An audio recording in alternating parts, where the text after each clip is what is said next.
Well, I suppose an event that got me involved in politics and quite an important event in Labour history, particularly at the time, was when I was a 20-year-old postman in 1971, and we went out in an all-out 7-week strike. We were called the Thin Blue Line against the Tory government.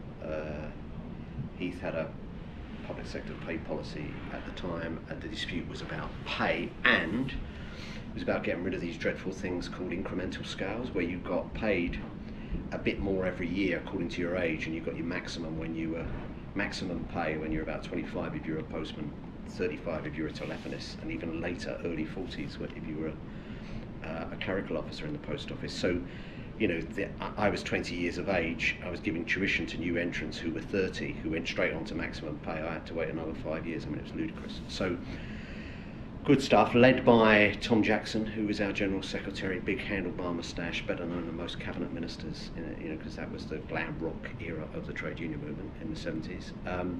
But, you know, I had 3 kids. My youngest son had just been born, living on a council estate, on strike for 7 weeks, no pay at all, no strike pay.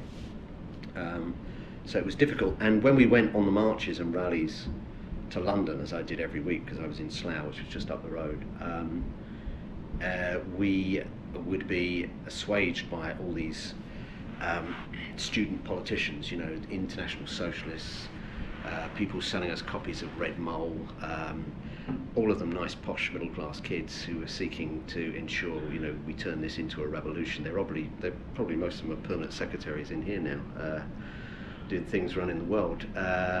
And, you know, amongst all the bits of paper they'd put in our hands, it was a Fabian pamphlet, and I was very interested in politics, but the Fabian pamphlet was something about industrial democracy or something of that sort, and it kind of got me more interested in Labour politics, and 3 years later I joined the Labour Party. So that was the event. The person, sticking with the post office and then fast forwarding from 71 to 92,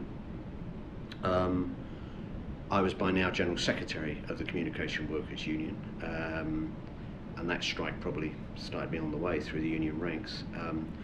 And I was dealing with Robin Cook, who was the Shadow Secretary of State for Trade and Industry when Heseltine announced in the major government that they were going to privatise the post office. So I led the campaign against that privatisation and succeeded, the only union campaign to win, basically because we didn't go in for all the old, you know, have a march, go to the Tory party conference and shout at them and swear at them. We were much more subtle and more thoughtful, as Michael Cockerell's splendid documentary pointed out. Robin was just so impressive, and I got to know him very well, got to like him. I really miss him. You know, I was a supporter of proportional representation from way back. I used to argue in the trade union movement, it was very unfashionable. And then it became fashionable again, and then it goes, you know, tide comes in and out on PR. But Robin, of course, was the man who was so eloquent in articulating what PR was all about, and we got on extremely well. Our politics were very similar, and he probably had a huge influence on me. I mean, Ernest Bevin I describe as my political hero, but I never met Ernest Bevin, which is not surprising since he died just after I was born. But Robin I did know, and he was tremendously influential and a sad loss to the Labour movement. Thanks very much.